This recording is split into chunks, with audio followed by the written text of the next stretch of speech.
ہم زیاد سلطان جیسے نہیں ہیں، نہ ہی ہم قانون کو ہاتھ میں لیں گے، ایسا کچھ مت سوچنا مالک۔ اس کی آواز میں تنبیہ تھی۔ عبد المالک فرید نے ابرو اٹھا کر اسے دیکھا۔ مجھے جو کرنا ہے میں وہ کروں گا، نہ پہلے تمہاری اجازت مانگی ہے نہ اب مانگوں گا، اکھڑے لہجے میں کہہ کے وہ اپنے باؤل پہ جھک گئے۔ اس سے پہلے کہ ماہر کچھ کہتا، اگر تم نے بیکری کو پھر سے اٹھانا تھا تو تم مجھے بتا سکتے تھے، ہم ایک ٹیم بنا کے اس پہ کام کرتے، اس کے لیے انویسٹر ڈھونڈتے۔ اور زارا بے چینی سے تیز تیز بول رہی تھی جب ماہر نے ہاتھ اٹھایا۔ میرا اس پہ قرض تھا زارا، مجھے یہ بیکری اس کو دینی تھی۔ یہ باب بند ہوا۔ دھیمے مگر دو ٹوک انداز میں کہہ کے اس نے موبائل اٹھا لیے، اسکرین روشن کی۔ وہاں ایک دیوار کی تصویر وصول ہوئی دکھائی دے رہی تھی جو آدھی پینٹنگ سے بھری تھی اور آدھی پہ چند نیلی ٹیپس آڑی ترچھی کر کے لگا رکھی تھی۔ ماہر نے انگلیوں کی چٹکی کھول بند کر کے زوم کیا، اس تصویر کو ہر زاویے سے دیکھا۔ نہ جانے وہ کیا بنا رہی تھی، لیکن اچھا ہی بنائے گی۔ چہرے پر مسکراہٹ پھر سے آ گئی تھی۔ میں گھر جاتے ہوئے چکر لگاؤں گا، ابھی مالک کی طرف ہوں، اسے پیغام لکھ کے بھیجا اور موبائل الٹا کر کے رکھا۔ چہرہ اٹھایا تو دونوں اسے ہی دیکھ رہے تھے۔ ماہر نے پھر سے مسکراہٹ کو سنجیدگی میں بدلا۔ مالک فرید نے کہا ہے موڑ کے کھانے کے تم متوجہ ہو گئے، اور زارا اسے نظریں اس نے خود ہی چرا لی۔ البتہ اس کی مسکراہٹ ابھی تک ہونٹ پہ موجود تھی۔ زارا کھنکھار کے اب کچھ اور کہہ رہی تھی، اپنی بہن کی بات، اپنے بہنوئی کا قصہ، لیکن ماہر کا ذہن کہیں اور لگا تھا۔ میں گھر جاتے ہوئے چکر لگاؤں گا، ابھی مالک کی طرف ہوں۔ اسکرین پر الفاظ دمک رہے تھے اور کشمالہ مبین کی آنکھوں کے دیے بجھ گئے۔ اس نے بے دلی سے اسکرین بجھائی اور موبائل پر ڈال دیا۔ کچھ تھا جس نے سارا موڈ خراب کر دیا تھا۔ وہ ابھی تک زارا کے ساتھ تھا، اس کی زندگی سے کبھی نہیں جائے گی۔ وہ فرش پہ آلتی پالتی کی بیٹھی تھی، بیکری کی ساری بتیاں جلی تھیں۔ البتہ اس وقت وہاں کوئی دوسرا ذی نفس نہیں تھا، صرف وہ تھی، اس کے رنگ اور ماہر کے میسج سے حلق میں امڑتی کرواہٹ۔ خیر مجھے کیا، وہ جس کے ساتھ بھی ہو، کزن ہے وہ اس کی۔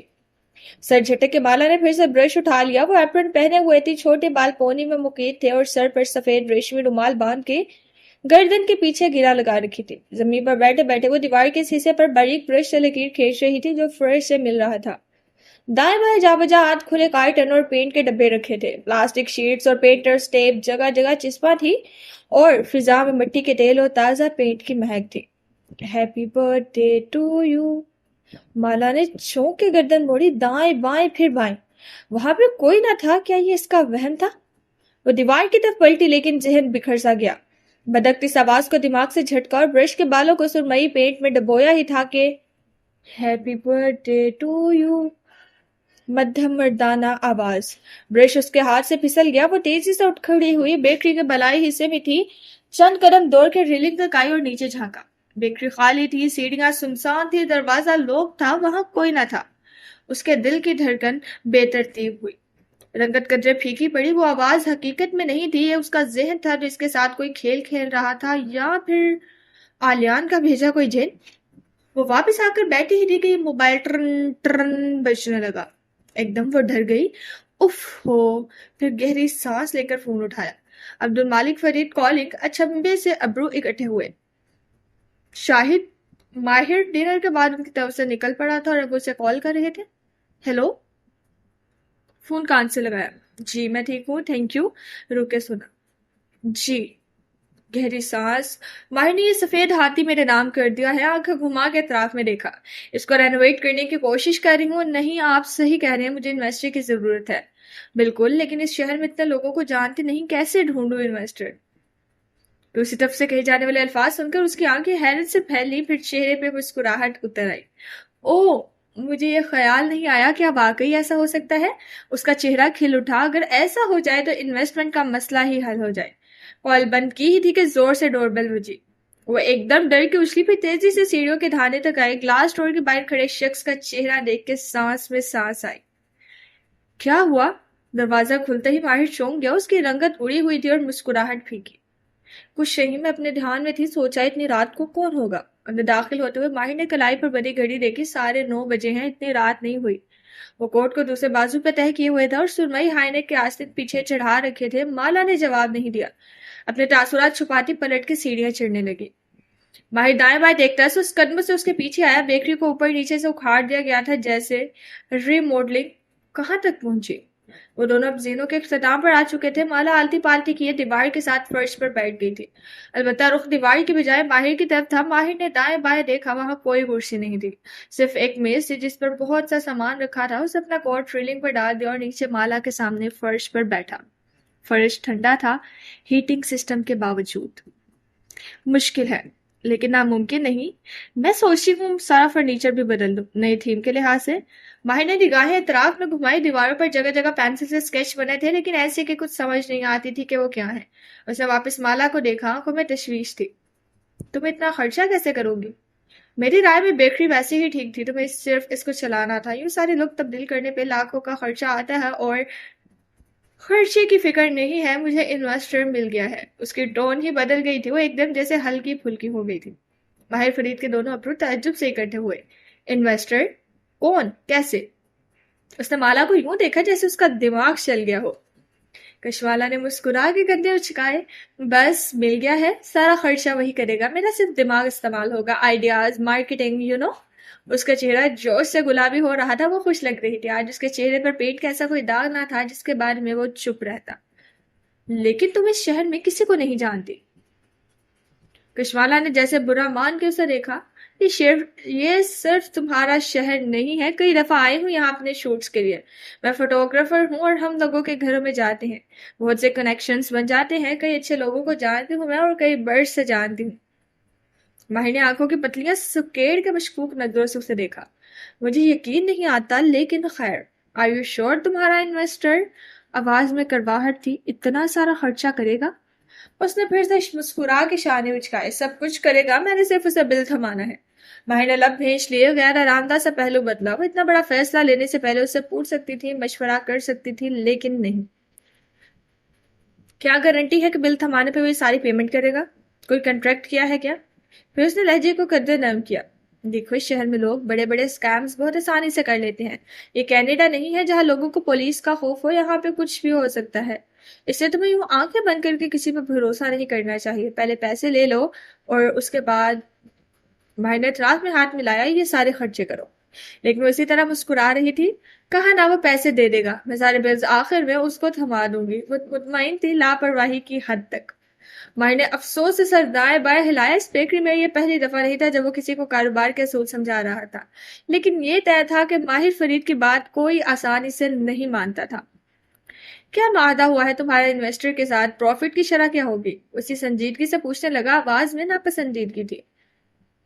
پہلے انویسٹمنٹ تو ہو جائے پھر دیکھ لیں گے پروفٹ وغیرہ کو. ماہر بے وہ لاپرواہ تھی یا خوش وہ فیصلہ نہیں کر سکا. یہ طے تھا کہ اس کی ابھی کسی انویسٹر سے بات ہوئی تھی. پیسے کی امید دلانے کے پہلے چند گھنٹوں میں ہر خیالی پلاؤ پکانے والے کی یہی حالت ہوتی ہے. وہ سمجھ سکتا تھا. یہ بھی جانتا تھا کہ وہ اسے نہیں بتائے گی. جیسے اس نے آلیان کی کہیں بات اس سے چھپا لی تھی جو اس نے صرف مالک کو بتائی تھی. تم میری گھنٹی کرنے پر ڈر کیوں گئی تھی؟ مالک کے چہرے کی جوت بجھ گئی. لب کھولے جیسے تردید کرنا چاہتی ہو پر رک گئی. نو فلٹر اور نو ججمنٹ کا دعویٰ کیا تھا اسے نبھانا بھی تھا. مجھے آواز سنائی دی پھر سے. Happy birthday to you. وہ دونوں پینٹ کے ڈبوں اور خاکی باکسز کے درمیان فرش پر آمنے سامنے بیٹھے تھے اور وہ رک کے بول رہی تھی. کئی برس پہلے مجھے آواز سنائی دیتی تھی. حلال کی آواز. بعد میں اس نے مجھے بتایا تھا کہ کیسے وہ میوزک باکس کی چابی گھماتی تھی اور ساتھ happy birthday to you کہتی تھی تو آواز کسی طرح مجھ تک پہنچ جاتی تھی. لیکن حلال کے پاس وہ باکس نہیں ہے. نہ حلال. والا نے اسمات میں سے ہلا دیا. اب مجھے حلال کی آواز نہیں سنائی دے رہی. پھر کس کی آواز؟ اس خواب میں اور ابھی مجھے مردانہ آواز سنائی دی ہے. ایک آواز جس کے پیچھے بہت سی آوازیں ہیں. ظہیر کی آواز. ماہر کو چند لمحے لگے یاد کرنے میں کہ ظہیر کون تھا. وہ اوشن کا مالک جس نے اوشن بیچ کے تمہیں نکال دیا تھا؟ مالا نے اس بات میں سر ہلایا. وہ کہاں سے آ گیا؟ اس کا اس سب سے کیا تعلق؟ پتا نہیں لیکن ایک دفعہ ان سب نے میری برتھ ڈے یوں منائی تھی. مجھے کہا کہ اوشن میں آگ لگی اور میں پہنچی تو سارا سٹاف کیک لیے کھڑا تھا. ظہیر کی آواز ان میں سب سے واضح تھی. وہ سب تالیاں بجا رہے تھے. میں بہت پینک میں وہاں گئی تھی. مجھے پینک کی وہ کنڈیشن کبھی نہیں بھولے گی. خوف، پریشانی. آفس کے لاکر میں میرے ڈاکومنٹس اور چند قیمتی چیزیں تھی. مجھے لگا سب کچھ جل جائے گا لیکن میں وہاں پہنچی تو ایک سرپرائز میرا انتظار کر رہا تھا. اور تمہیں کیا وہ سرپرائز اچھا لگا تھا؟ مالا اداسی سے مسکرا دی. میں نے ان کے سامنے یہ ظاہر کیا کہ میں بہت خوش ہوئی ہوں لیکن سچ کہوں تو مجھے وہ سرپرائز اچھا نہیں لگا تھا کیونکہ میں ڈر گئی تھی، اور اب وہ ہیپی برتھ ڈے کی آواز دوبارہ سن کے میرے دل میں وہی احساس پھر سے جنم لینے لگا ہے۔ پینک، خوف، پتہ نہیں۔ اس نے جھرجھری لے کے سر جھٹکا۔ وہ غور سے اسے دیکھ رہا تھا۔ تمہارا برتھ ڈے کئی ماہ دور ہے، میرا نہیں خیال اس آواز کا تعلق تمہارے برتھ ڈے سے ہے۔ شاید یہ آواز نہیں کچھ بتانا چاہ رہی ہو۔ کشوالا نے کندھے اچکا دیے۔ پتہ نہیں، میں غور نہیں کرنا چاہتی، میں صرف… اس نے تھکی ہوئی سانس بھری اور گردن اٹھا کے اوپر دیکھا۔ بدر کو واپس لے کر جانا چاہتی ہوں اپنی زندگی میں۔ ایک اداسی سی بیکری پہ پھیل گئی، ایسی اداسی جس نے ساری روشنیاں گل کر دیں، امید کے سارے دیے بجھا دیے۔ وہ چند لمحے کے لیے کچھ بول نہ سکا، پھر سر جھٹک دیا۔ نہ موقع تھا نہ دستور۔ دائیں بائیں دیکھا، آدھ کھلے کارٹنز، برش، پینٹ کے ڈبے۔ میری مدد چاہیے؟ اس نے جھٹ سے سر ہلایا اور اٹھ کھڑی ہوئی، صرف ایک چیز کے لیے۔ وہ میز تک گئی، ایک کھلے کارٹن میں ہاتھ ڈالا اور ایک چیز باہر نکالی جو نکلتے ساتھ ہی کھنکھنائی تھی۔ ماہر نے اچنبھے سے اسے اس طرف دیکھا۔ وہ ہاتھ میں ایک بیل لیے ہوئے تھی، جامنی رنگ کی بیل جسے چرچ بیل ہوتی ہے۔ وہ مسکرا دیا۔ یہ کیا ہے؟ یہ دروازے پر لگانی ہے تاکہ جب کوئی دروازہ کھولے تو مجھے معلوم ہو، سیکیورٹی بھی ہوگی اور خوبصورتی بھی۔ وہ گھنٹی اٹھائے کھڑی مسکرا رہی تھی۔ لیکن میرا ہاتھ وہاں تک نہیں پہنچ رہا، یہ کام میں نے تمہارے لیے رکھ دیا تھا۔ ماہر کہنا چاہتا تھا کہ اپنے انویسٹر کو کہہ دیتی، شاید وہ لگا دیتا گھنٹی، لیکن خیر۔ وہ مسکرا کے اٹھا، گھنٹی ہاتھ سے لی اور زینے اترنے لگا۔ ہر اترتے قدم کے ساتھ 2 گھنٹی جھنجھنا رہی تھی۔ ماہر بیکری سے گھر ہی جا رہا تھا۔ اسے ساتھ چلنے کے لیے صرف ایک دفعہ کہا، جانتا تھا وہ نہیں مانے گی۔ اسے اپنی بس پسند تھی، وہ کچھ دیر مزید کام کرے گی پھر بس پکڑ لے گی۔ ماہر نے مزید اصرار نہیں کیا، اسے گھر کے راستے میں ایک جگہ رکنا تھا۔ وہ ہائی وے تھا۔ جب احساس ہوا کہ بیک ویو مرر میں ایک کار کی لائٹس بہت تیز روشن دکھائی دے رہی تھی۔ اس نے چوکنے انداز میں چند ایک دفعہ مرر میں دیکھا، پھر تیز رفتار کی۔ اس کار کی رفتار بھی تیز ہو گئی۔ ماہر نے اچانک رفتار آہستہ کی تو وہ کار بھی سست ہو گئی۔ وہ مسلسل اس کے پیچھے تھی۔ ایک موڑ پہ ماہر ایک دم کار پارکنگ لین میں لے گیا۔ تعاقب کرتی کار رک نہ پائی، وہ اسی رفتار سے زن سے سامنے نکل گئی۔ وہ ڈرائیور کا چہرہ نہیں دیکھ سکا۔ اس نے کالا لبادہ اوڑھ رکھا تھا۔ وہ کچھ دیر پارکنگ لین میں کار روکے کھڑا رہا، پھر اسے دوبارہ سڑک پر ڈال دیا۔ چند لمحے گزرے تھے جب موبائل کی گھنٹی بجنے لگی۔ نمبر غیر شناسا تھا۔ اس نے کار فون کا اسپیکر آن کیا اور کچھ نہیں بولا۔ خاموشی، پھر مردانہ آواز گونجی۔ میں صرف تمہیں یہ بتانا چاہتا تھا کہ تم میری نظر میں ہو۔ وہ اسی آواز کی توقع کر رہا تھا۔ اور میں پہلے ہی کہہ چکا ہوں کہ میرے تمام ایڈریسز تمہیں معلوم ہیں۔ میں اسی شہر میں ہوں، کہیں جاؤں گا نہیں۔ چند لمحے کے لیے اسپیکر خاموش رہا اور پھر… کشمالہ سے دور رہو ماہر، میں تمہیں آخری دفعہ بتا رہا ہوں، اس کی زندگی میں تمہاری کوئی جگہ نہیں ہے۔ زیاد سلطان کی آواز میں طیش تھا۔ ماہر فرید کی کن پٹی کی رگ تن گئی۔ مجھے مالا سے دور کرنے کے لیے تمہیں میری جان لینے پڑے گی زیاد۔ بٹن دبایا اور کال کاٹ دی۔ پھر کلائی پر بندی گھڑی دیکھی اور تیزی سے مالا کا نمبر ملانے لگا۔ کہاں ہو تم؟ بس میں۔ کہیں رکنا مت، مجھے اپنی لائیو لوکیشن بھیجو، میں تمہیں راستے سے پک کر لوں گا۔ میں نے کہا نا ماہر، میری عادتیں خراب۔ مالا، بحث نہ کیا کرو ہر دفعہ، لائیو لوکیشن بھیجو۔ بس ہر 3-4 منٹ کے بعد کسی نہ کسی سٹاپ پر رکتی تھی۔ ماہر کی کار متعین کردہ سٹاپ تک آئی تو مالا نیچے اتر آئی۔ حیرت اور اچنبھے سے اسے دیکھ رہی تھی جو دروازہ کھول کے تیزی سے اس کی طرف آیا تھا۔ اندر بیٹھو۔ وہ دائیں بائیں بھی دیکھ رہا تھا۔ مالا ایک دم چونک گئی۔ کیا کوئی خطرہ ہے؟ ماہر نے جواب نہیں دیا، سر کے خم سے اشارہ کیا۔ وہ چپ چاپ کار میں بیٹھ گئی، سیٹ بیلٹ پہنی، لیکن ابھی تک ناسمجھی سے اسے دیکھ رہی تھی۔ وہ واپس اندر بیٹھا اور کار سٹارٹ کرنے لگا۔ تمہیں رات دیر تک بیکری پہ نہیں رہنا چاہیے، وقت پہ گھر آنا چاہیے۔ تم نے کہا تھا میں قید نہیں ہوں، اب یہ کیا ہے؟ میں نے پہلے بھی کہا تھا اور ایک دفعہ پھر کہہ رہا ہوں۔ وہ کار سڑک پر ڈالتے ہوئے سخت لہجے میں کہہ رہا تھا۔ زیاد سلطان ایک خطرناک آدمی ہے، وہ اسی شہر میں ہے اور وہ کچھ بھی کر سکتا ہے۔ میں اس کے بیٹے کی ماں ہوں ماہر، وہ مجھے نہیں مارے گا۔ اس کے پاس مجھے مارنے کے بہت سے مواقع تھے۔ مجھے زیاد سے نہیں، آلیان سے خطرہ ہے۔ ماہر نے گہری سانس لی، تنے اعصاب قدرے ڈھیلے ہوئے۔ جانتا ہوں تمہیں نہیں مارے گا، اس کی ہٹ لسٹ پہ کوئی اور ہے۔ آخری سطر وہ زیر لب بڑبڑایا، پھر سر جھٹکا۔ مارنا بہت طریقہ نہیں ہوتا انتقام لینے کا، وہ کچھ اور بھی کر سکتا ہے۔ وہ پہلے بھی کئی دفعہ بہت کچھ کر چکا ہے، تم آئندہ احتیاط کرو گی۔ وہ گردن موڑے غور سے اس کو دیکھ رہی تھی۔ کیا اس نے پھر تمہیں کوئی دھمکی دی ہے؟ مجھے اپنی پرواہ نہیں ہے مالا، مجھے تمہاری فکر ہے۔ کوئی کسی کو نہیں بچا سکتا ماہر، اور میں اپنا خیال خود رکھ سکتی ہوں۔ مجھے سچ سچ بتاؤ، اس نے پھر سے کچھ کیا ہے نا؟ ماہر نے ہلکے سے کندھے اچکائے. وہ یہ دھمکی کئی بر سے دے رہا ہے, مجھے اس کی پرواہ نہیں ہے. ایکسلریٹر پہ اس کے پیر کا دباؤ بڑھ گیا تھا. کار کی رفتار تیز تھی, وہ محسوس کر سکتی تھی کہ وہ پریشان تھا, لیکن بولی کچھ نہیں, بس کھڑکی سے باہر دیکھنے لگی. دل میں عجیب بے چینی سی اٹھ رہی تھی. بدر کو لیتے ہی اسے یہاں سے چلے جانا چاہیے, کیونکہ زیاد سلطان سے کچھ بعید نہیں تھا. وہ اس شہر میں صرف ایک شخص کی جان لینے آیا تھا, اور مالا اس شخص کی جان کو مزید اپنی وجہ سے خطرے میں نہیں ڈال سکتی تھی. کبیرہ بیگم نے اسے اسی ہوٹل میں بلایا تھا جہاں 1.5 ماہ قبل استنبول آنے کے بعد مالا ٹھہری تھی, اور جہاں اس نے ماہر کو مدعو کیا تھا. اس کے ریسٹورانٹ کی کرسیوں کا رنگ جامنی تھا. اس روز اس نے اس رنگ کو ایسے محسوس نہیں کیا تھا جیسے وہ آج کر رہی تھی. اس روز انہی کرسیوں پہ مالا اور ماہر بیٹھے تھے, اور 3 دن بعد بیربل اس سے یہی ملنے آیا تھا. یہ وہ ہوٹل تھا جو اس کے کلائنٹ نے اس کے لیے بک کیا تھا. اپنی ذاتی کمائی سے وہ ایسا ہوٹل افورڈ نہیں کر سکتی تھی, اور اگر پیسے ہوتے تب بھی یہ فضول خرچی نہ کرتی. لیکن کبیرہ بیگم کا معیار الگ تھا. ان کا سٹیٹس اور ذرائع آمدن کشمالہ مبین سے کہیں زیادہ تھے. وہ جب ہال میں داخل ہوئی تو کبیرہ سدان اس کو دور سے دکھائی دی. جن کرسیوں پہ ایک دفعہ وہ ماہر کے ساتھ بیٹھی تھی, وہ اس میز پہ موجود نہیں تھی, بلکہ ہال کے دوسرے سرے پہ ایک آئینے سے ڈھکی دیوار کے ساتھ رکھے سرمئی صوفے پہ براجمان تھی. بوائے کٹ بال جل سے سیٹ تھے, کان اور گردن میں ہیرے جگمگا رہے تھے, اور وہ آنکھیں موبائل سکرین پر جمائے ہوئے تھیں. سفید براک بلاؤز پہنے, جس کے گریباں پہ جھولتے لاکٹ میں کم از کم 3 کیرٹ کا ہیرا دمک رہا تھا. مالا جیسے جیسے ان کے قریب آتی گئی, اسے کبیرہ کے سر کے پیچھے آئینے میں اپنا عکس بھی نزدیک آتا دکھائی دیا. کندھوں تک آتے بال, ہلکا میک اپ, سفید کوٹ جو بار بار ڈرائی کلین ہونے کے باعث پہلے جیسا نہیں رہا تھا, اور گردن میں جھولتی فاختہ. گالوں پہ 2-3 دانے بھی تھے, اور ہاتھ پینٹ کرنے اور بار بار دھونے کے باعث مسلسل خشک ہو رہے تھے. ہر بڑھتے قدم کے ساتھ کبیرہ بیگم کے پرفیوم کی مہک تیز ہوتی گئی. وہ ان کے عین سامنے پہنچی تو انہوں نے مسکراتی آنکھیں اٹھائی, سر سے پیر تک اس کا جائزہ لیا, پھر فون رکھ کے اٹھ کھڑی ہوئی. کشمالا, انہوں نے اس کو یوں گلے لگایا جیسے اس پہ ڈھیروں پیار آیا, جیسے کر سے وہ اس کی ماں پہ جادو نہ کرواتی رہی, جیسے ایک زمانے میں مالا کے ایکنی ذرا چہرے کو انہوں نے نشانہ نہ بنایا ہو. مالا سیدھی کھڑی رہی اور خود ہی اسے گلے لگا کے الگ ہوئی. مالا نے ہاتھ بھی نہیں ہلایا. مجھے ایک نمائش کے لیے استنبول آنا ہی تھا. تمہاری بات نے مجھے تجسس میں مبتلا کر دیا, سوچا چانس لینے میں کیا حرج ہے. وہ بے نیازی بھری مسکراہٹ کے ساتھ واپس بیٹھی اور ٹیک لگا لی.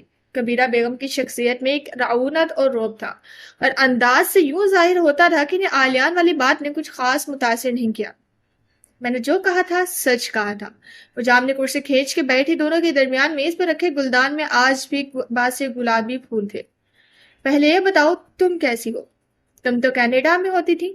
وہ آنکھیں چھوٹی کر کے مسکراتی ہوئی اسے دیکھ رہی تھی. ان کی آنکھوں کی چمک اس چنجلنگ سے مختلف نہ تھی جسے وہ خواب میں دیکھا کرتی تھی. شاید شیطانی چمک ایک جیسی ہوتی ہے. میں اپنے بیٹے کو ڈھونڈنے استنبول آئی ہوں. کبیرہ بیگم کے چہرے پر مصنوعی افسوس ابھرا, ہونٹ اوہ میں سکڑے. او ہاں, افسوس ہوا اس کے بارے میں سن کے. مجھ سے بہتر تمہارا غم کون سمجھ سکتا ہے. خیر, تمہاری فوٹوگرافی اور سوشل میڈیا. ہم سمال ٹاک کو سکپ کر کے کام کی بات کرتے ہیں کبیرہ تائی. مالا مسکرا نہیں رہی تھی, وہ بس سنجیدہ تھی. گھٹنے ملا کے بیٹھی, ہاتھ گود میں رکھے, اس کے چہرے پہ کسی قسم کی اپنائیت موجود نہیں تھی. میں سن رہی ہوں. کبیرہ بیگم کی مسکراہٹ البتہ ہونٹوں سے جدا نہیں ہو رہی تھی. میرا نہیں خیال آپ کسی نمائش کے لیے آئی ہیں. آپ میری کال پہ آئی ہیں کیونکہ دور اندر آپ کو معلوم تھا کہ میرا دعویٰ درست ہے. ان کے تاثرات میں کوئی تبدیلی نہ آئی. میں نے آپ کو صرف یہ نہیں بتایا تھا کہ آپ کا بیٹا آلیان زندہ ہے اور میں اس کو جانتی ہوں, بلکہ یہ بھی بتایا تھا کہ وہ سرکار یا ایس کے نام سے اس انڈسٹری میں آپریٹ کر رہا ہے جسے آپ شناسا ہیں. مجھے بالکل نہیں معلوم تھا کہ تم کس انڈسٹری کی. کبیرہ تائی, مجھے آپ کے مورل کمپس سے کوئی لینا دینا نہیں. آپ اپنی زندگی میں کیا کرتی ہیں یہ میرا مسئلہ نہیں, لیکن اتنا مجھے یقین ہے کہ کسی نے کسی ذریعے سے آپ سرکار کو جانتی ہیں یا پھر اس کے بارے میں معلوم کروا چکی ہیں, اسی لیے آپ اگلی فلائٹ لے کر یہاں میرے سامنے موجود ہیں. کیونکہ آپ جانتی ہیں میں سچ بول رہی ہوں, سرکار آلیان ہے. پہلی دفعہ کبیرہ بیگم کے چہرے پر داڑھ سی ابھری, گردن میں کچھ ابھر کے معلوم ہوا. پتہ نہیں تم لوگ مجھے کیا سمجھتے ہو. اس سے پہلے وہ بھی میرے پاس مدد کے لیے آیا تھا. ہاتھ کو گھمایا جیسے یاد کیا. ماہر علی فرید. ساتھ ہی دوسرے ہاتھ کی مٹھی بند کر کے میز کے قریب لے گئی جیسے لاٹھی ٹیکنے کا اشارہ کر رہی ہوں. مالا کی آنکھوں میں چھمبا ابھرا, پھر اسے یاد آیا. شاید وہ اس زمانے میں ان سے ملا تھا جب اس کی ٹانگ ٹوٹی تھی اور وہ اسٹک استعمال کرتا تھا. میں نے اس کو بھی بتایا تھا اور تمہیں بھی بتا رہی ہوں, میرا ایسے لوگوں سے کوئی تعلق نہیں ہے. جہاں تک بات ہے میری شادی کی, وہ آپ کی شادی جادو سے ہوئی تھی، وہ جادو جس کو آپ دعا سمجھتی ہیں۔ نگینہ بیگم کی والدہ نے، کبیرہ بیگم نے ہاتھ اٹھا کے اسے روکا۔ اکٹھے ہوئے۔ نگینہ بیگم کے بارے میں تم نے بہت سی باتیں پھیلائی ہیں خاندان میں نے کوئی بات نہیں پھیلائی، صرف سچ۔ مجھے افسوس ہوا ہے تمہاری طلاق کا، تمہارے ساتھ جو ہوا اس کا، اور زیاد بھلے ایک سیریل کلر ہی کیوں نہ ہو۔ انہوں نے جھرجھری لی، لیکن نگینہ بیگم ایک پارسا اور نیک خاتون تھی، تمہیں ان پر الزام نہیں لگانا چاہیے تھا۔ مالا نے گہری سانس خارج کی۔ یہ صفائیوں اور وضاحتوں کا وقت نہیں تھا۔ مجھے اس سے فرق نہیں پڑتا کہ آپ ان کے بارے میں کیا سوچتی ہیں، لیکن یہ سچ ہے کہ جس چیز کو آپ دعا سمجھتی ہیں وہ نگینہ بیگم اور ان کے پیر کا آپ کے ساتھ ایک کانٹریکٹ تھا، جس کے تحت آپ نے ان کو اپنا پہلا بچہ دینا تھا۔ آپ یہ سمجھتی نہیں کہ وہ پہلا بچہ آپ کی بیٹی عنایا ہے؟ آپ اس کی شادی اس لیے زیاد سے کرنا چاہتی تھی کیونکہ آپ کے نزدیک پہلا بچہ دینے کا مطلب اپنی بیٹی کی شادی نگینہ کے بیٹے سے کرنا تھا۔ لیکن وہ سانس لینے کو رکی، اسے احساس ہوا کہ اس کا چہرہ سرخ ہو رہا ہے اور وہ تیز تیز بول رہی ہے۔ لیکن وہ پہلا بچہ سادان صاحب سے شادی کے بعد ہونے والا بچہ تھا جو کہ آلیان تھا، اور نگینہ بیگم نے وہ بچہ موقع ملتے ہی آپ سے چھین لیا۔ میں ایک دفعہ نگینہ کے گھر گئی تھی، وہ کچن سنک پہ کھڑی اپنے برتن دھو رہی تھی۔ تم یہ کہتی ہو کہ ایک ہاؤس وائف دراصل ایک بہت بڑی جادوگرنی تھی۔ ٹیک لگا کے بیٹھی کبیرہ بیگم انگلی میں لاکٹ کی چین گھما رہی تھی، چہرے پہ طنزیہ مسکراہٹ تھی۔ یہی تو کمال ہے اس انڈسٹری کا، یہاں کام کرنے والے بڑے بڑے پاور ہاؤسز ہم سب کے سامنے پلین سائٹ میں چھپے ہیں، ایسے کہ کوئی ان پہ انگلی بھی نہیں اٹھا سکتا۔ خیر، میں اس بارے میں بحث کرنے نہیں آئی، مجھے آپ کی مدد چاہیے۔ کبیرہ بیگم کے چہرے پہ خوشگوار حیرت ابھری۔ کہو۔ میرا غم آپ سے زیادہ کوئی نہیں سمجھ سکتا، اور آپ کا غم مجھ سے زیادہ کوئی نہیں سمجھ سکتا۔ آلیان آپ کا بیٹا ہے، میں اس سے مل چکی ہوں اور وہ یہ بات جانتا ہے کہ وہ آپ کا بیٹا ہے، لیکن میرا نہیں خیال کہ اس نے آپ کو ڈھونڈنے کی کوشش کی ہے۔ وہ نگینہ بیگم کو اپنی ماں مانتا ہے، جس کا مطلب ہے نگینہ بیگم نے آپ کے خلاف اس کی برین واشنگ کی ہے، ورنہ اس وقت نگینہ بیگم کہیں موجود نہیں ہے۔ آلیان آزاد ہے، لیکن وہ اپنی ماں کے پاس کیوں نہیں آیا؟ کبیرہ بیگم کی آنکھوں میں ہلکی سی نمی ابھری، جسے وہ بڑی مہارت سے اپنے اندر اتار دی۔ البتہ مالا دیکھ سکتی تھی کہ ان کا خول چٹکنے لگا ہے، اس کی ہمت بڑھی۔ انہوں نے اس لڑکے کی تربیت کی ہے، وہ بہت سمارٹ ہے، اس کی آنکھیں آپ کی جیسی ہیں، اس کے پاس پیسہ بھی ہے اور انفلوئنس بھی، اس کے باوجود وہ اپنی ماں سے ملنے نہیں آیا کیونکہ وہ آپ کو کوئی ویلن سمجھتا ہے۔ یقیناً نگینہ بیگم نے اس کو آزاد کرنے سے پہلے اس کے ذہن پہ قبضہ کر لیا تھا۔ کبیرہ بیگم اسی طرح اسے دیکھی گئی، لب بھینچے، مسکراہٹ اب غائب ہو چکی تھی۔ آپ مجھے جانتی ہیں، میں آپ سے جھوٹ نہیں بولوں گی، میں اس سے مل چکی ہوں اور یقیناً مستقبل میں دوبارہ بھی ملوں گی۔ وہ مجھے کال بھی کرتا ہے کیونکہ وہ مجھے بلیک میل کر رہا ہے۔ میرا بیٹا اس کے پاس ہے، میرا بیٹا۔ وہ رکی اور پہلی دفعہ اسے اندازہ ہوا کہ آج اپنی ماں کی سب سے بڑی دشمن کے سامنے اسے ہاتھ پھیلانا تھا۔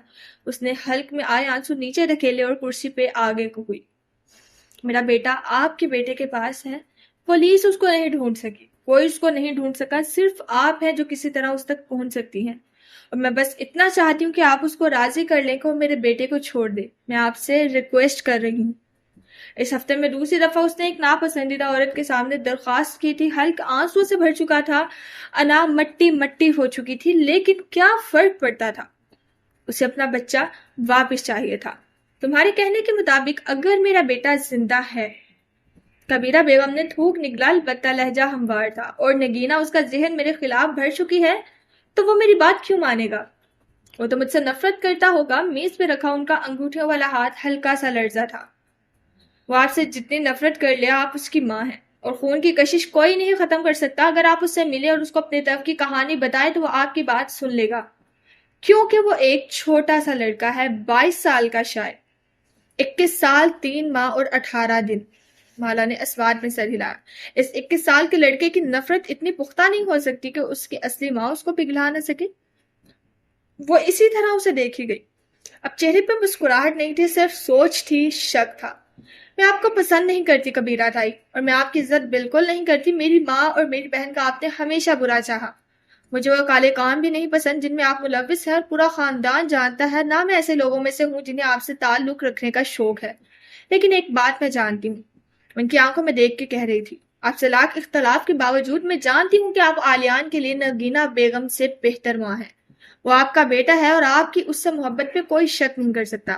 آپ نے کئی برس اپنے بیٹے پہ گیو اپ نہیں کیا۔ آپ کے اعمال میری نظر میں غلط ہو سکتے ہیں لیکن آپ کی ممتا کو کوئی چیلنج نہیں کر سکتا، اس لیے پلیز۔ اس نے دونوں ہاتھ باہم پھنسا کے میز پہ رکھے، آنکھوں میں پانی بھرنے لگا تھا۔ میری مدد کریں، وہ آپ سے رابطہ کرنے کی کوشش ضرور کرے گا یا میں اسے آپ سے ملوانے کی کوشش ضرور کروں گی۔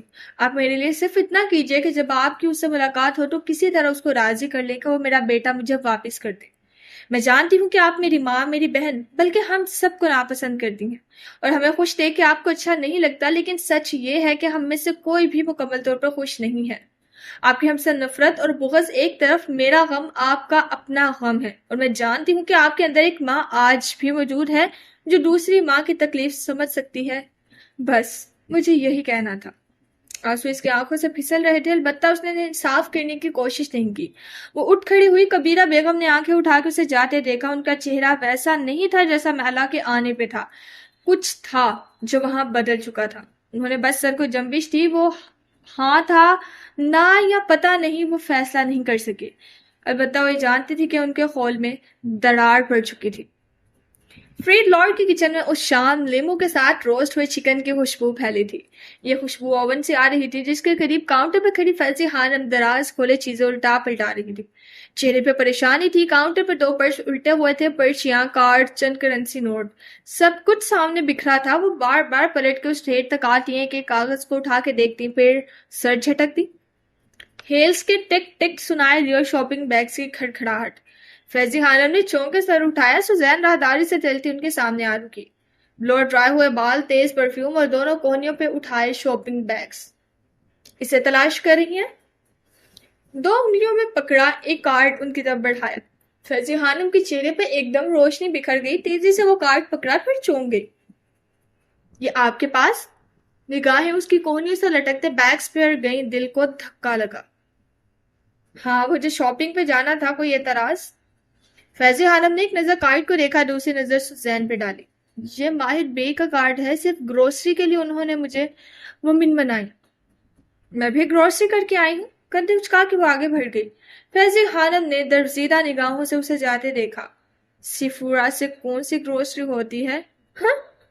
سوزی کمرے میں داخل ہوئے تو بیر بلارام کرسی پہ خاموشی سے بیٹھا تھا، پیر اوتمن پہ رکھے ہوئے تھے اور وہ چھت کو دیکھ رہا تھا۔ اسے داغ کے پیکھا سا مسکرایا۔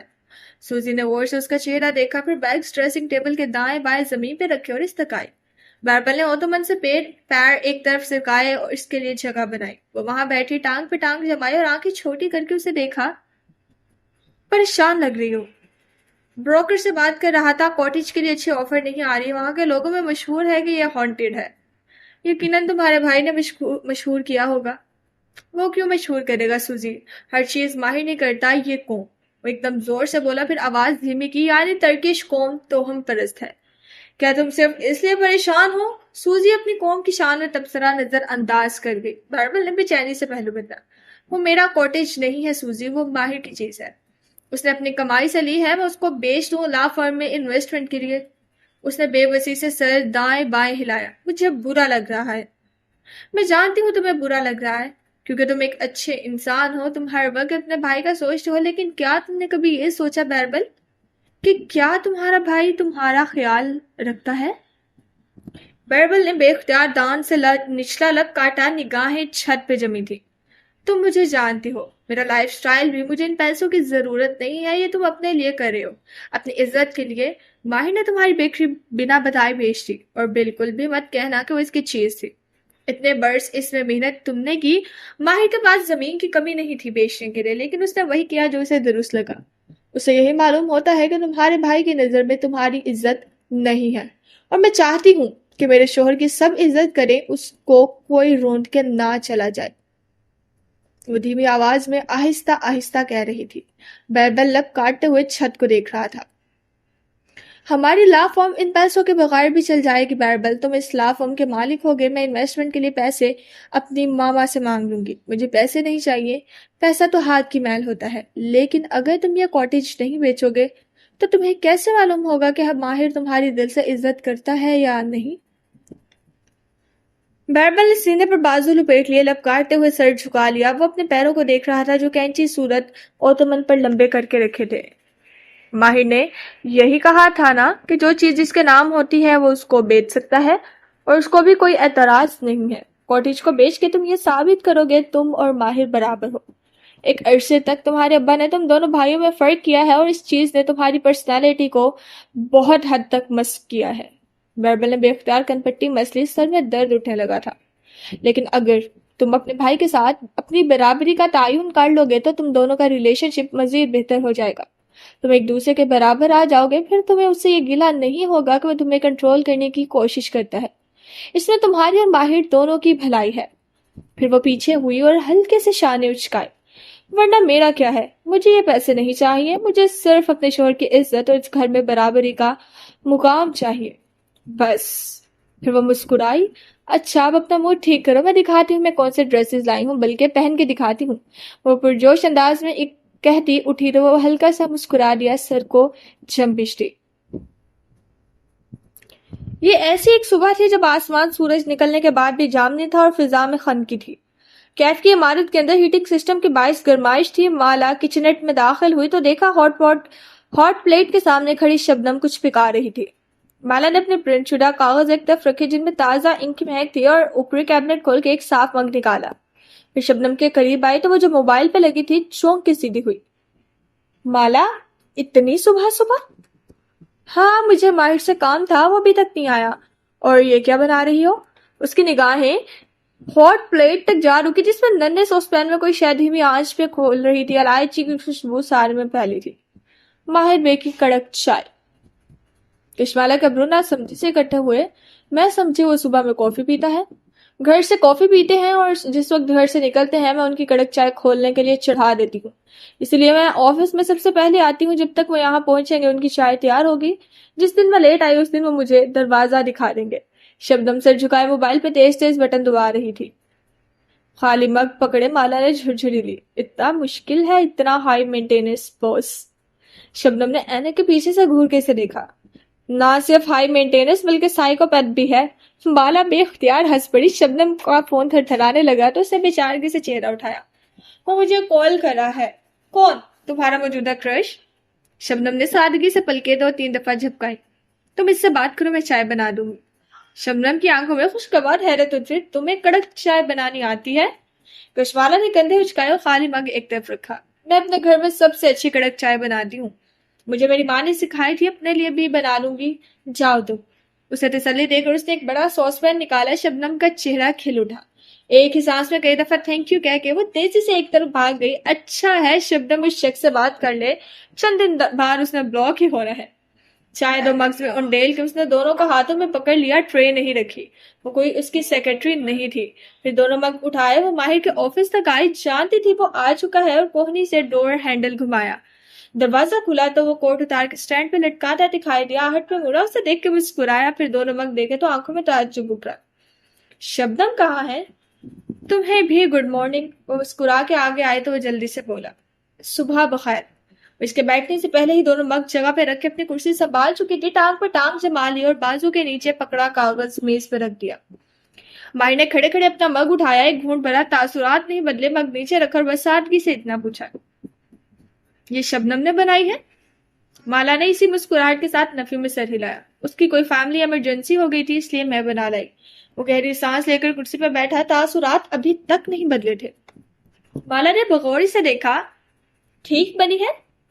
It's perfect. وہ ہلکا سا مسکرایا تو وہ بھی مسکرا دی۔ ظاہر ہے وہ خاندان میں سب سے اچھی کڑک چائے بناتی تھی۔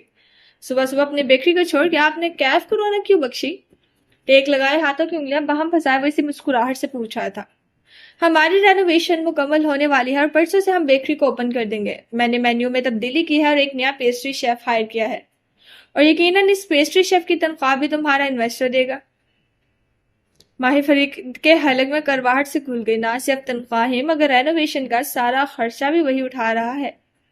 ماہر نے آنکھوں کی پتلیاں سکوڑ کے بغور اسے دیکھا۔ یہ تمہیں کس نے ملوایا ہے اس انویسٹر سے؟ یہ آئیڈیا مالک فرید کا تھا۔ ماہر نے اوکے کے سمجھنے والے انداز میں سر ہلایا۔ آف کورس میں جانتا تھا کہ یقیناً مالک نے اپنے ہی کانٹیکٹس کا استعمال کر کے کچھ کیا ہوگا، لیکن یاد رکھنا اس شہر کے انویسٹرز بہت ہی وہ شہر کے باسیوں کی شان میں کچھ غیر مہذب کہنے کے لیے مہذب ترین الفاظ تلاش کر رہا تھا جب کشمالہ نے مگ نیچے رکھا اور پرنٹ شدہ کاغذ ماہر کی طرف دھکیلے۔ وہ ٹھہر گیا، پھر کاغذ اٹھائے، ایک ایک کر کے انہیں پلٹایا، ان پر لکھے تمام ہندسے آنکھوں سے گزارے اور واپس مالا کو دیکھا۔ یہ کیا ہے؟ یہ وہ تمام بلز ہیں جو آپ کو ادا کرنے ہیں ماہر بے۔ وہ اسی طرح ٹیک لگائے بیٹھی مسکرا رہی تھی۔ میں تمہارا انویسٹر ہوں، میں بے یقینی سے سینے پہ انگلی رکھی۔ مالا نے گردن اوپر نیچے ہلائی۔ مالک صاحب کا کہنا تھا کہ تم سے اچھا انویسٹر مجھے کبھی نہیں ملے گا کیونکہ تم نے ہی مجھے اس بیکری میں پھنسایا ہے۔ اس کے ماتھے پہ بل پڑے مٹھیاں ضبط سے بھینچ لی۔ اور میں کیوں انویسٹ کروں گا اس بیکری میں؟ تم انویسٹ کیوں نہیں کرو گے؟ مالا، وہ سنجیدہ تھا، میں یہ بلز ادا نہیں کروں گا۔ تم مجھ سے پوچھے بغیر یہ ساری خریداری اور رینوویشن نہیں کروا سکتی۔ ایسا دنیا میں کہاں ہوتا ہے؟ ایک ڈونٹ اور کافی کا بدلے اس دنیا میں کوئی کسی کو بیکری بھی نہیں دیتا ماہر بے۔ ماہر نے خفگی سے لب بھینچ لیے۔ چند لمحے اسے گھورتا رہا۔ میں بالکل بھی یہ بلز نہیں ادا کر رہا۔ کشمالہ مبین نے مسکرا کے کندھے اچکائے۔ سوچ لو، 535 لیرہ میں جو بیکری مجھے ملی ہے وہ 600 لیرہ میں سوزی اور بیربل کو فروخت بھی کر سکتی ہوں۔ میرا کیا جائے گا، بلکہ انگلیوں پہ گنا 65 لیرہ کا منافع ہی ہوگا۔ اب تم مجھے بتاؤ کہ تم کیا چاہتے ہو؟ اس نے سادگی سے پلکیں جھپکائی۔ میں یہ بیکری انہیں آگے بیچ دوں یا تم انویسٹمنٹ کرو گے؟ ماہر چند لمحے خفگی سے ابرو بھینچے اسے دیکھے گیا۔ تم مجھے مینیپولیٹ کر رہی ہو؟ مالا نے پھر سے کندھے اچکائے، ہونٹوں سے مسکراہٹ جدا نہیں ہو رہی تھی۔ Learning from the best. ماہر فرید نے زیر لب کچھ بڑبڑاتے ہوئے کاغذ اٹھائے اور میز پہ رکھی ایک ٹرے میں ڈال دیے۔ یہ آخری دفعہ ہے، اس کے بعد تم کوئی انویسٹمنٹ مجھ سے پوچھے بغیر نہیں کرو گے۔ جو ضروری ہوگا وہ میں کروں گی کیونکہ تمہارے برعکس مجھے یقین ہے کہ یہ بیکری چل سکتی ہے۔ اور ہاں، اٹھتے ہوئے اس نے انگلی اٹھا کے تنبیہ کی، پروفٹ آدھا آدھا۔ ماہر نے اسی خراب موڈ سے ہاتھ کو گھمایا جیسے اسے جانے کا اشارہ کیا ہو۔ وہ چلے گئی تو ماہر نے انٹر کام اٹھایا۔ سوری سر، میں ایک فیملی ایمرجنسی آ گئی تھی تو اپنی فیملی ایمرجنسی سے کہو آفس ٹائم میں تمہیں کال نہ کیا کرے کیونکہ تمہارا فوکس بٹ جاتا ہے۔ شبنم چند لمحے کچھ بول نہ سکی۔ اور آئندہ مالا کو میری چائے مت بنانے دینا۔ او، کیا بہت بری تھی؟ حد سے زیادہ۔ اس نے برے موڈ کے ساتھ ریسیور کریڈل پر پٹخ دیا۔ میری چائے کے بارے میں کچھ کہہ رہا تھا۔ وہ شبنم کے ڈیسک پر کھڑی غور سے اسے دیکھ رہی تھی۔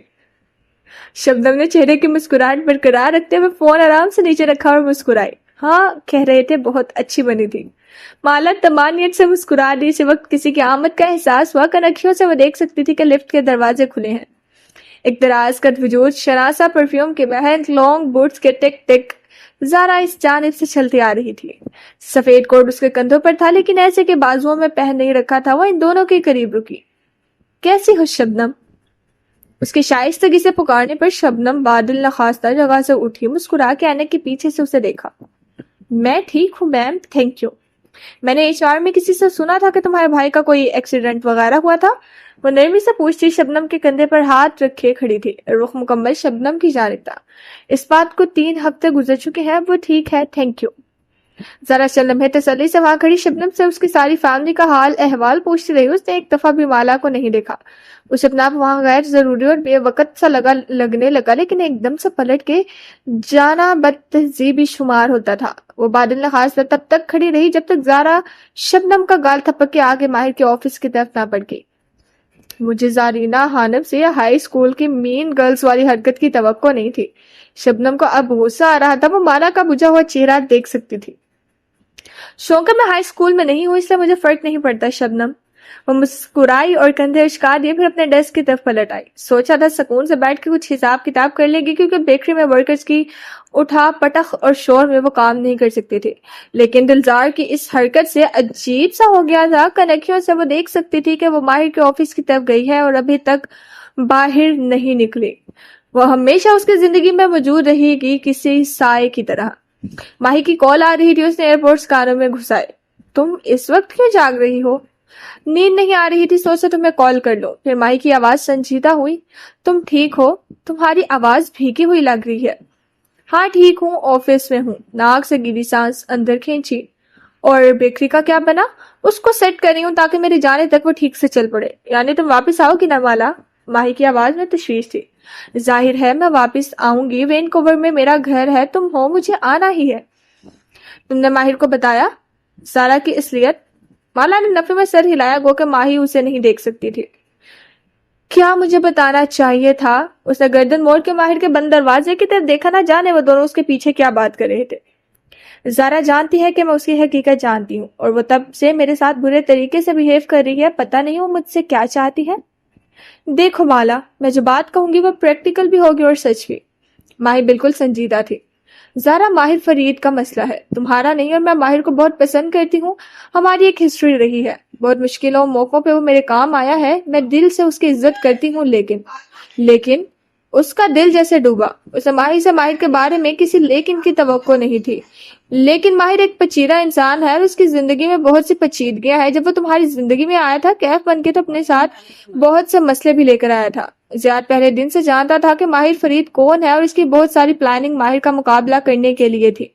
وہ دونوں تمہاری زندگی میں موجود کسی ان دیکھی جنگ کا حصہ تھے اور تم اس سے واقف نہیں تھی. تم کیا کہنا چاہتی ہو؟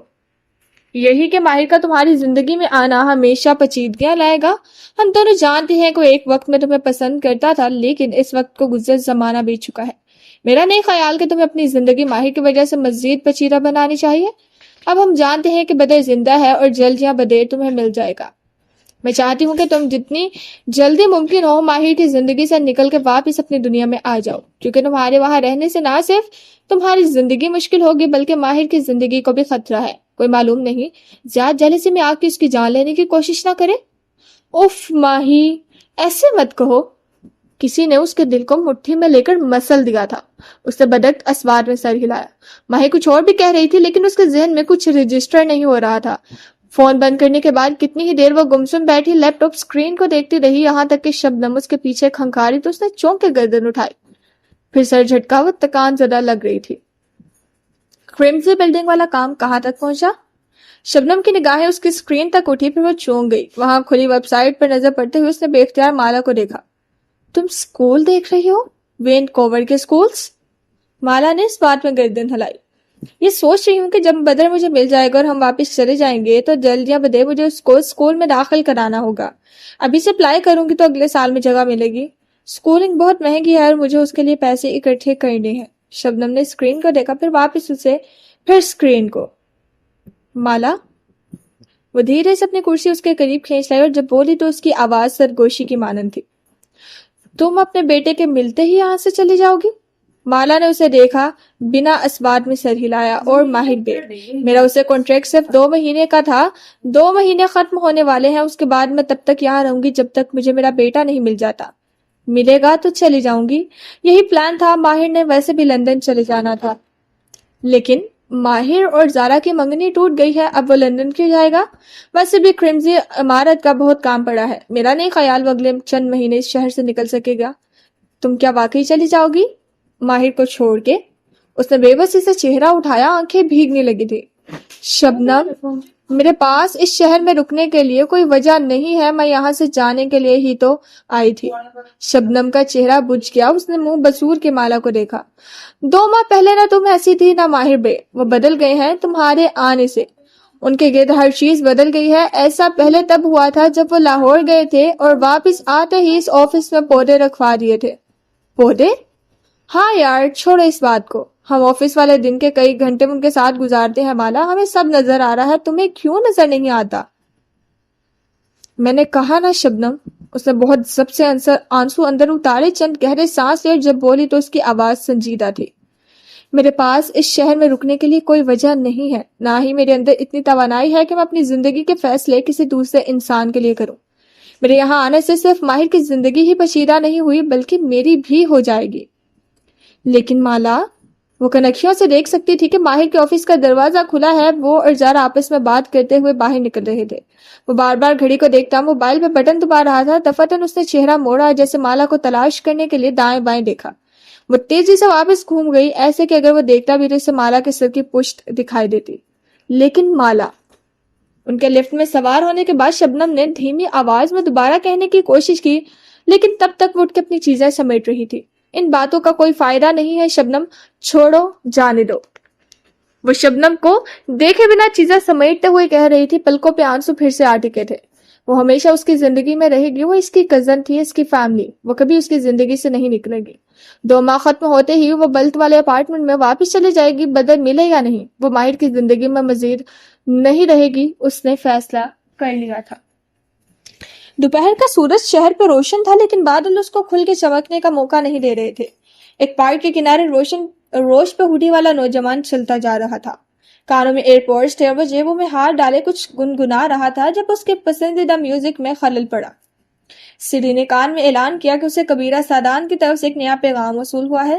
وہ بیچ روش کے ٹھہر گیا، ماتھے پہ بل پڑے، جیب سے موبائل نکالا اور اسکرین روشن کی۔ پورٹل پہ کبیرہ سادان کا میسج جگمگا رہا تھا، کیا ہم مل سکتے ہیں؟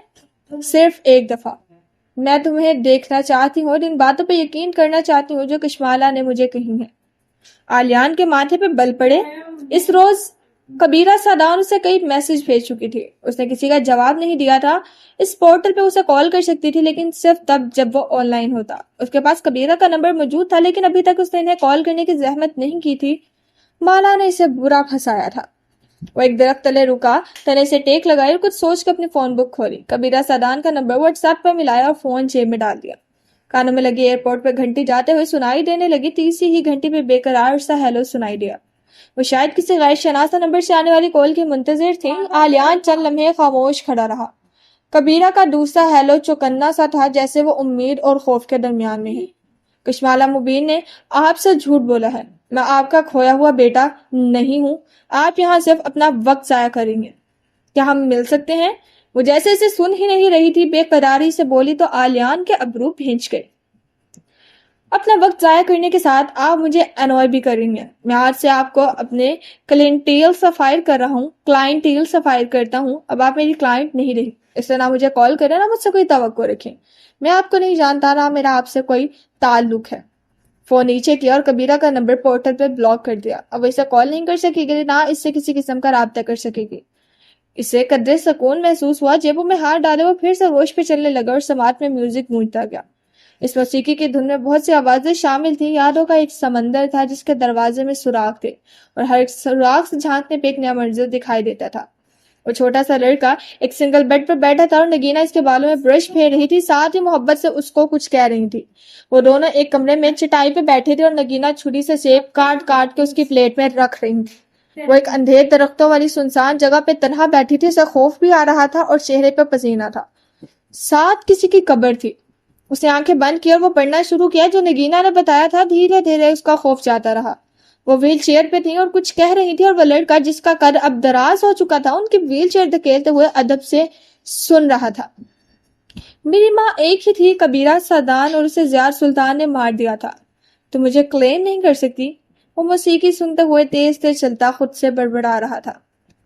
زارا کا ارادہ کیف سے اپنی باقی ماندہ سامان لینے کا تھا، لیکن مالا کو دیکھ کے اس نے ارادہ بدل دیا۔ وہ چاہتی تھی کہ مالا اسے اور ماہر کو ایک ساتھ باہر نکلتے دیکھے، سو وہ ماہر کے ساتھ ہسپتال آ گئی۔ کچھ دیر وہ وہاں بیٹھی، دوا کو قطرہ قطرہ مالک فریق کے اندر ڈیلتے دیکھتی رہی، پھر ماہر سے اجازت طلب کر کے واپس کیف کی طرف روانہ ہو گئی۔ ہسپتال کیف سے زیادہ دور نہ تھا، چند منٹ کے ڈرائیو تھی۔ ماہر نے البتہ کہا تھا کہ وہ لنچ بریک تک وہیں رہے گا۔ وہ مالک کو تنہا نہیں چھوڑنا چاہتا تھا۔ بیربل نہیں آیا۔ سورج کی روشنی میں نہائے ویٹنگ روم میں بیٹھے ماہر نے گردن موڑ کے پیچھے کھڑے عمار کو دیکھا جو فوراً قریب چلا آیا۔ وہ تب آتا ہے جب آپ یہاں نہیں ہوتے۔ عمار جھجکا، پھر اضافہ کیا، وہ مجھ سے پہلے کنفرم کر لیتے ہیں۔ اچھی بات ہے، وہ تلخی سے کہہ کے سامنے دیکھنے لگا۔ عمار بھی کین کی کرسی کھینچ کے ساتھ ہی بیٹھ گیا۔ اب خاموشی تھی، کسی مصنوعی چشمے کے گرتے پانیوں کی آواز اور مشینوں کی مدھم بیپ بیپ۔ وہ دونوں کتنی ہی دیر بیٹھے مالک فرید کو دیکھتے رہے، یہاں تک کہ انہوں نے اپنے بھتیجے اور وفادار ملازم کی جانب سے کروٹ موڑ لی۔ شاید انہیں ان لوگوں کا کسی تماشے کی طرح ان کو دیکھنا پسند نہیں تھا۔ مالک صاحب دن میں کئی دفعہ میری بے عزتی کرتے ہیں۔ کتنی دفعہ؟ جب تندرست تھے تو 5 دفعہ، بیماری کے بعد 2 دفعہ۔ ماہر کے ہونٹوں پہ اداس سی مسکراہٹ ابھر آئی۔ اس نے رخ عمار کی جانب موڑ لیا جو شیشے کی دیوار کو دیکھتے ہوئے بولتا جا رہا تھا۔ شروع میں سوچتا تھا کہ اتنے تلخ بوجھ کے ساتھ کون گزارا کر سکتا ہے۔ پہلے لگتا تھا شاید انہیں کوئی ڈپریشن ہے، پھر سمجھ آئی کہ یہ تو ان کی شخصیت ہے، کوکونٹ جیسی۔ ماہر ٹانگ پہ ٹانگ جمائے بیٹھا، گال تلے انگلیاں رکھے، دلچسپی سے سنے گیا۔ اب میں ان کی 5 وقت کی بے عزتی کو مس کرتا ہوں۔ جس دن صرف ایک دفعہ ڈانٹے تو جان لیتا ہوں کہ آج وہ بالکل ٹھیک نہیں ہے۔ ہم اپنی پوری کوشش کر رہے ہیں عمار، مالک ٹھیک ہو جائے گا۔ اس ہال میں 15 مریض ہیں ماہر بے، آدھوں کو اصلی دوا لگی ہے اور آدھوں کو پلیسبو لگایا جا رہا ہے۔ عمار نے اپنے ماہر کو دیکھا تو اس کی آنکھوں میں بے بسی بھی تھی اور دبا دبا غصہ بھی۔ ماہر خاموشی سے اسے دیکھے گیا۔ ہم نے مالک صاحب کی زندگی کو 50-50 کے چانس میں چھوڑ دیا ہے، ہمیں چانس نہیں لینا چاہیے تھا، ہمیں کچھ کرنا چاہیے تھا۔ یہ کلینکل ٹرائل ان کی آخری امید تھی۔ کیا میں تمہیں چانس پہ چھوڑنے والا انسان لگتا ہوں عمار؟ عمار ایک لمحے کے لیے سانس نہ لے سکا، چونک کے دور مالک کو لگے آئی وی بیگ کو دیکھا، پھر ساتھ گزرتے نرسز کو۔ اگلے ہی پل جیسے ذہن نے سارا معاملہ بھانپ لیا۔ واقعی؟ وہ قدرے جوش سے اونچا سا بولا، پھر دائیں بائیں دیکھا اور آواز دھیمی کی، چہرہ مائل کے قریب کیا۔ کیا آپ نے ہینڈل کر لیا؟ زور سے اس کی آواز cup cup I. Of course. ماہر نے سر کو جنبش دی۔ عمار کے چہرے پر سرخی سی دوڑ گئی، مٹھیاں بھینچ لی جیسے وہ بدک ضبط کر رہا تھا۔ شاید دوا اثر کر جائے، پھر اس کے چہرے پر کچھ بجھا، یا شاید اثر نہ کرے۔ دونوں صورتوں میں ہم نے کسی چیز کو چانس سے نہیں چھوڑا عمار، ہم اتنی آسانی سے مالک کو مرنے نہیں دیں گے۔ شیشے کی دیوار کو دیکھتے ہوئے عمار نے سر ہلایا، اس کے پلکوں کے کنارے بھیگ گئے تھے۔ اور اگر مالک زندگی ہار گیا تو یاد رکھنا، زارا کے پاس ایک سیکرٹری پہلے سے موجود ہے۔ عمار نے چونک کے گردن موڑی، نہ سمجھی سے بھویں اکٹھی کی۔ یعنی تمہیں مالک کا کوئی حریف صرف اس صورت میں جاب دے گا کہ تم اسے مالک کے کاروباری راز بتاؤ، اور تم ایسا نہیں کرو گے، یوں مالک کے مرنے کے بعد تم جاب لیس ہو جاؤ گے۔ عمار آنکھوں میں الجھن لیے اسے دیکھے گیا۔ اسی لیے میں تمہیں گارنٹی دے رہا ہوں کہ مالک اس دنیا سے جانے کے بعد بھی میرے پاس تمہارے لیے ہمیشہ جگہ ہوگی۔ تم ہماری فیملی کا حصہ ہو، تم ہمیشہ ہمارے لیے کام کرو گے۔ عمار نے ممنونیت سے سر کو خم دیا، لیکن وہ ابھی تک ماہر کو غور سے دیکھ رہا تھا۔ وہ کئی برس سے ماہر فرید کو جانتا تھا، اسے معلوم تھا یہ تمہید تھی۔ اور ماہر کی خاموشی پہ عمار پوچھے بنا نہ رہ سکا۔ جواب میں ماہر نے کرسی کا رخ موڑ دیا، یوں کہ وہ عمار کے عین سامنے تھا، نگاہیں اس سے ایک پل کے لیے بھی نہیں ہٹ رہی تھی۔ اب تم مجھے بتاؤ گے کہ مالا مالک سے ملنے کیوں آئی تھی؟ عمار نے گہری سانس لی۔ یہ بات مجھ سے زارا نے بھی پوچھی تھی کہ وہ کیوں آئی تھی۔ مالک صاحب نے اس کو بھی بتانے سے منع کیا تھا، لیکن وہ پہلے سے جانتی تھی کہ مالا آئی تھی۔ اور دونوں کے درمیان کیا بات ہوئی تھی؟ اس نے مالا سے وعدہ کیا تھا کہ وہ مالک سے اس بارے میں نہیں پوچھے گا، اور اسے مالک سے پوچھنا بھی نہیں تھا، اس کے سائے سے پوچھنا تھا۔ سچ کہوں تو میں خود بھی نہیں جانتا کہ وہ کیوں آئی تھی۔ میں گھر کے اندر تھا، کھڑکیاں ساؤنڈ پروف ہیں۔ وہ دونوں لان میں بیٹھے چند منٹ باتیں کرتے رہے۔ ہماری آنکھیں چھوٹی کیے جیسے یاد کر کے بتا رہا تھا، کنکھیوں سے وہ مالک کا آئی وی دیکھ سکتا تھا جسے اصل دوا لگائی جا رہی تھی۔ وہ تھوڑی دیر ہی بیٹھی، مگر کرسی کے کنارے پہ جیسے بھاگنے کو تیار ہو، جیسے کسی بات سے خوف زدہ ہو۔ کیا کوئی اس کا تعاقب کر رہا تھا؟ نہیں، یعنی جیسے مالک صاحب سے خوف زدہ ہو، اس لیے اس نے جلدی جلدی اپنی بات کہی۔ مالک صاحب زیادہ نہیں بولے، بس اس کو سنتے رہے۔ پھر وہ تیزی سے اندر کی طرف آئی، مجھے دیکھا بھی نہیں مڑ کے، جیسے ڈر گئی ہو، اور تقریباً بھاگتے ہوئے گھر سے نکل گئی۔ بس یہی ہوا تھا۔ مالک نے مجھے نہیں بتایا کہ وہ کیوں آئے تھے۔ اس نے ماہر کو وہی بتایا جو وہ جانتا تھا، جو اس نے زارا کو بھی بتایا تھا۔ اس کے بعد کیا ہوا؟ ماہر غور سے اسے دیکھ رہا تھا۔ بعد میں؟ عمار نے چونک کے اسے دیکھا۔ بعد میں یعنی مالا کی بات سننے کے بعد مالک نے پہلا کام کیا تھا؟ عمار بالکل ٹھہر گیا۔ انہوں نے مجھے بلایا تھا۔ وہ رک گیا، اس کی زبان ہکلانے لگی۔ ماہر بنا پلک جھپکے اسے دیکھ رہا تھا۔ عمار نے ایک نظر شیشے کی دیوار کو دیکھا، اس آئی وی بیگ کو، اور پھر ماہر کو۔ ماہر بے بولتے رہو عمار، میں نے کہا نا، تم ہمیشہ ہماری فیملی کے ساتھ رہو گے۔ عمار نے قدر تعامل سے الفاظ جوڑے۔ وہ مجھ سے اس رقم کے بارے میں پوچھ رہے تھے جو زارا ہر مہینے نکلواتی رہی ہے۔ ماہر ایک دم سیدھا ہوا، ٹانگ سے ٹانگ ہٹائی، آنکھوں میں نہ سمجھی تھی۔ کون سی رقم؟ زارا کمپنی اکاؤنٹ سے ہر مہینے ایک مخصوص رقم پچھلے چند ماہ سے نکلوا رہی ہے، مجھے سی ایف او نے انفارم کیا تھا۔ میں نے مالک صاحب کو 2-3 دفعہ آگاہ کیا، کیونکہ مجھے فائنینشیل رپورٹس بھی دیکھنی ہوتی ہیں۔ آڈٹ کے دوران سی ایف او نے زارا سے پوچھا بھی تھا کہ وہ رقم کہاں گئی، اور انہوں نے کہا کہ اس رقم سے انہوں نے بیگز لیے تھے، ان کے پاس تمام رسیدیں تھی، یہ ان کا پرسنل ایکسپینس تھا، اور آپ سب کزنز ایسے ایکسپینسز کرتے ہیں، سو اتنی بڑی بات نہیں تھی۔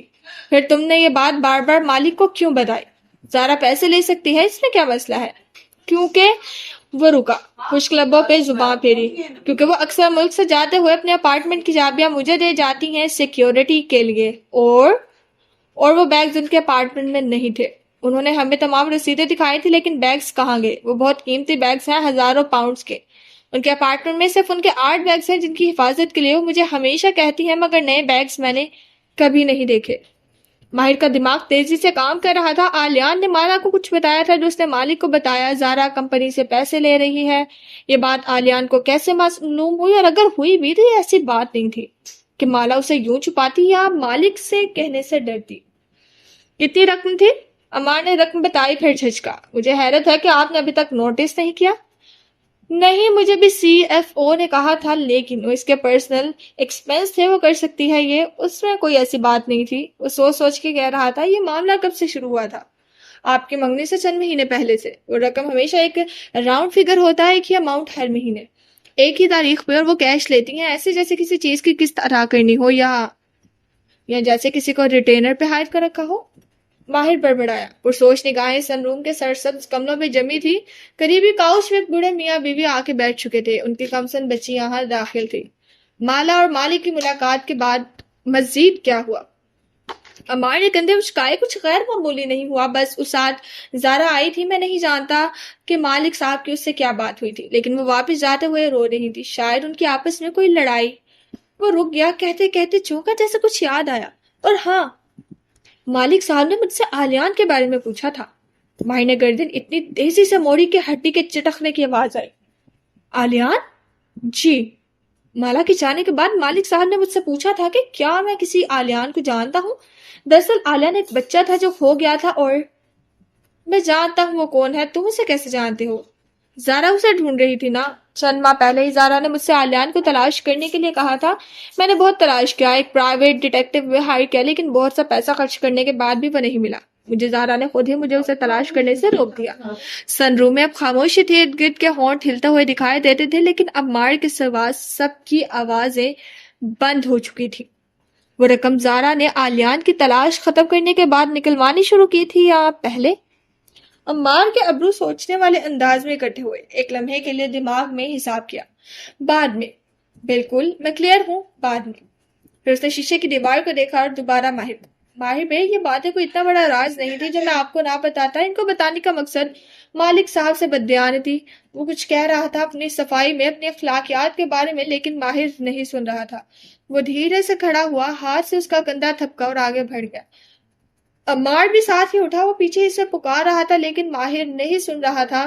وہ چلتا جا رہا تھا. سن روم کے سارے پودے ایک دم سے سیاہ ہو گئے تھے. سورج کی روشنی کوئلے کی سیاہی میں بدل گئی تھی. اس کا اٹھتا ہر قدم خلا میں پڑ رہا تھا. ذہن شل تھا.